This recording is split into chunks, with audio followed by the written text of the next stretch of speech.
In the shadowy underworld of Hong Kong's triads, one name whispered in fear and awe stood above all others.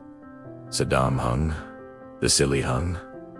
But don't let the nickname fool you. This was a man whose story is etched into the very fabric of triad history. A figure who rose from humble beginnings to become one of the most feared assassins of the 20th century. Today, we're pulling back the curtain on the life of Sa Daam Hung. Who was this man? What drove him? And how did he become the legendary gold medal hitman for the powerful 14K Triad? Join us as we journey into the heart of a bygone era of crime and loyalty. A world where survival depended on your wits, your fists, and your unwavering allegiance to the Brotherhood. Born Chan Woon Hung in 1946. Our story begins not in the neon-lit streets of Hong Kong, but in the rural villages of Guangdong Province. Like many of his generation, young Chan's life was shaped by turmoil and hardship. To escape poverty and seek a better future, his family made the arduous journey to Hong Kong in the 1950s. They settled in the sprawling, chaotic world of the Kowloon walled city, a place that was a city within a city, beyond the reach of colonial law. Life in the walled city was a daily struggle. It was a labyrinth of makeshift apartments, dark alleyways, and a melting pot of humanity. For a young boy like Chen, it was a tough school of life. To survive, he had to be tough. He fell in with local street gangs, learning the brutal language of survival.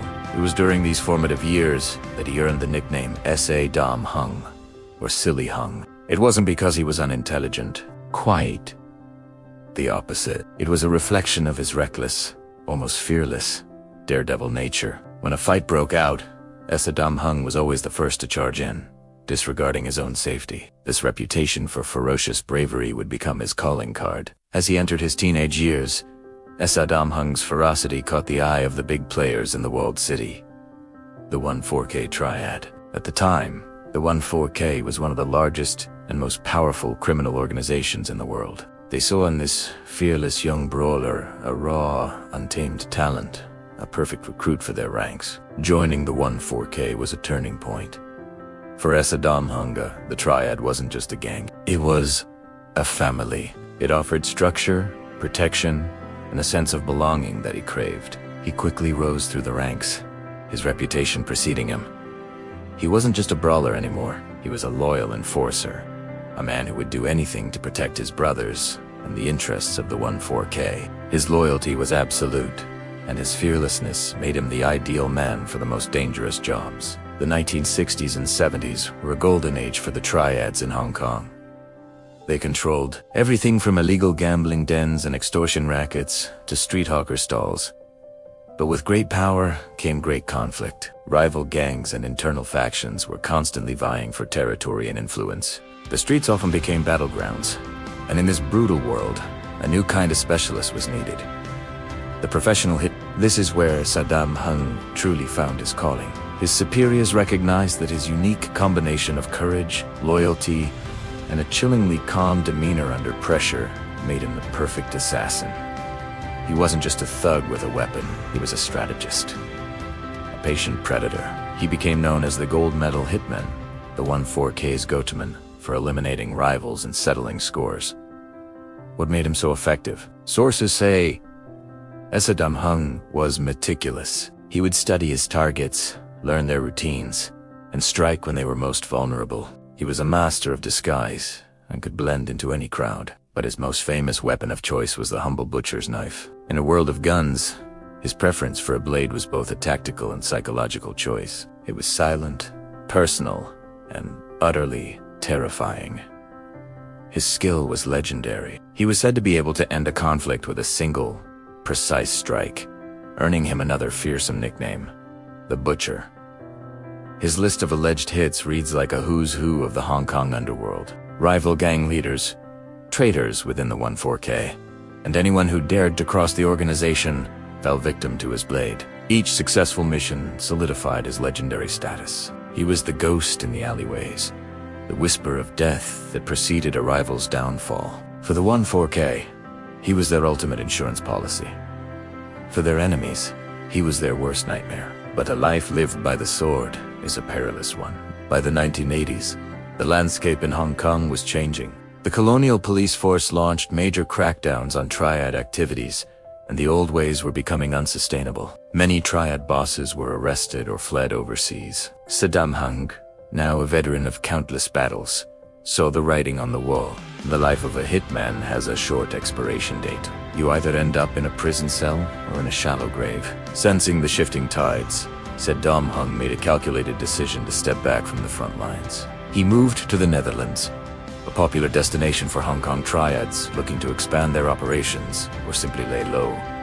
In Amsterdam, he reinvented himself. He was no longer the active gold medal hitman, but a respected elder, an advisor, and a businessman. He invested his earnings into legitimate and semi-legitimate businesses, integrating into the local Chinese community. But you can never truly leave the life behind. His reputation followed him. He remained a powerful and influential figure within the 14K's European branch, a living legend whose name still commanded immense respect and fear. He was the old tiger, seemingly resting, but whose claws were still sharp. His presence ensured the 14K's stability and influence in a foreign land. The story takes another turn in the late 1990s. News emerged that the once feared assassin had been arrested in Amsterdam. It wasn't for a recent hit, but for his past activities. The charges were serious, linking him to major international criminal operations. After a lengthy legal battle, he was eventually extradited back to Hong Kong. His trial was a media sensation. The public was captivated by the sight of this aging man who was once the underworld's most feared executioner. But proving decades-old crimes is notoriously difficult. Witnesses are often too scared to talk, or they simply disappear. Key evidence had long been lost. In the end, much like the infamous American gangster Al Capone, prosecutors struggled to make the most serious charges stick, while he was convicted on lesser offenses related to his triad membership. The legendary Busher would not spend the rest of his life in prison for his alleged string of hits. After serving his time, Sa Daam Hung was released. He returned to a Hong Kong that was vastly different from the one he had dominated. The chaotic Kowloon walled city was gone, replaced by a park. The triads, while still existing, operated much more discreetly. The era of open street warfare was over. Sa Daam Hung lived out his final years in relative obscurity, a ghost from a violent past. He passed away in 2016 from illness, bringing an end to a remarkable and brutal chapter in the history of organized crime. So what is the legacy of Sa Daam Hung? Was he a ruthless killer, a product of his harsh environment, or a loyal soldier following a strict code of conduct? The truth is likely a complex mix of all three. His story is a powerful reminder of a specific time and place in Hong Kong's history, a gritty, violent era where men like Silly Hung were forged in the crucible of poverty and conflict. He was a man who lived and nearly died by the blade, a true legend of the Triad Underworld. His name, Sa Daam Hung, will forever be synonymous with the deadly, shadowy world of the gold medal hitman. Thank you so much for joining us on this deep dive into the criminal underworld. If you found this story fascinating, please hit that like button and consider subscribing to our channel for more true crime stories you won't find anywhere else. Don't forget to ring the notification bell so you never miss an episode. We'll see you in the next one. Have you ever heard of a martial artist so feared that his name alone could clear the streets of Hong Kong's toughest neighborhoods? This is the story of Tam Sheng, the man they called the Iron-Fisted Legend. A figure whose life was as spectacular as it was tragic. Born in the tumultuous early 20th century in Guangdong, Tam Sheng was no stranger to hardship. From a young age, he was drawn to the world of martial arts, not just as a hobby, but as a means of survival. He immersed himself in Hung Ga, a powerful southern Chinese martial art known for its strong stances and devastating hand techniques. But Tam wasn't content with just learning. He wanted to master it, to push its limits. He spent countless hours honing his skills. His training was brutal. He'd strike sandbags until his knuckles bled and calloused over, condition his forearms by striking them against wooden poles, and practice his stances until his legs burned with exhaustion. This relentless dedication forged his body into a weapon. His fists, hardened like steel, became legendary, earning him the moniker Iron-Fisted Tam. When Tam Sheng arrived in Hong Kong, the city was a powder keg of rival martial arts schools and street gangs, all vying for dominance. It was a world where respect was earned, not with words, but with fists. Tam, with his unparalleled skills and unyielding demeanor, quickly made a name for himself. He wasn't just a fighter. He was an enforcer of an unspoken code of honor. His reputation grew with every challenge he accepted and won. He famously opened his own school, but it was far from ordinary. It became a gathering place for the city's most formidable fighters. Tales of his prowess spread like wildfire. One famous story tells of how he single-handedly faced down a dozen armed thugs who were trying to extort a local shopkeeper. Without breaking a sweat, he disarmed and disabled them all, using nothing but his bare hands. He didn't just defeat them, he broke their will to fight.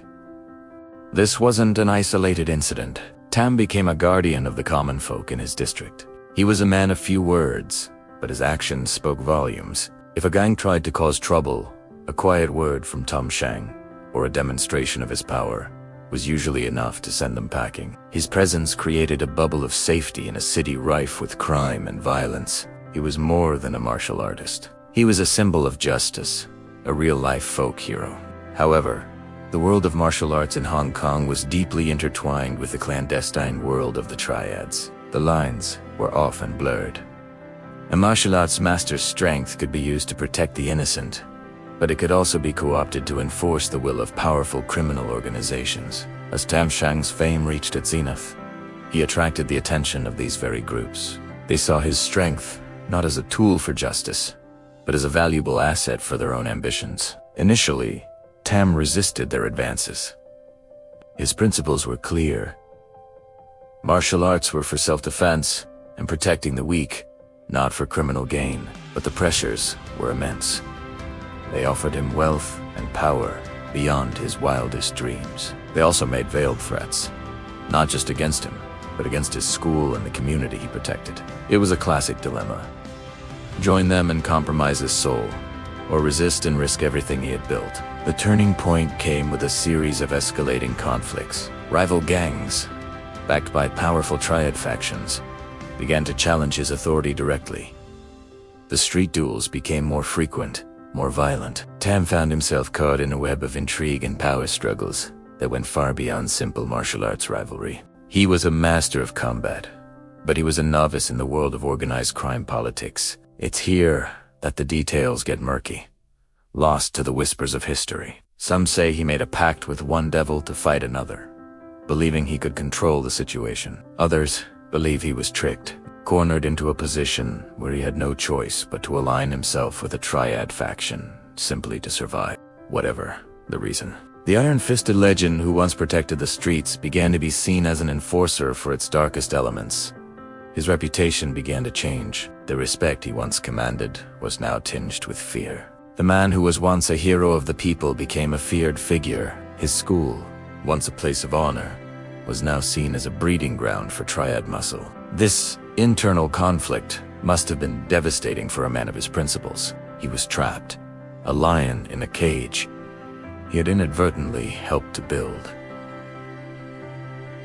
The tragic end came as swiftly as his rise. The saying, "Those who live by the sword die by the sword," proved devastatingly true. In a city where power shifts like the tide, Tam Shang had made too many powerful enemies. He had become a pawn in a much larger game, and pawns are always expendable. One fateful night, he was ambushed.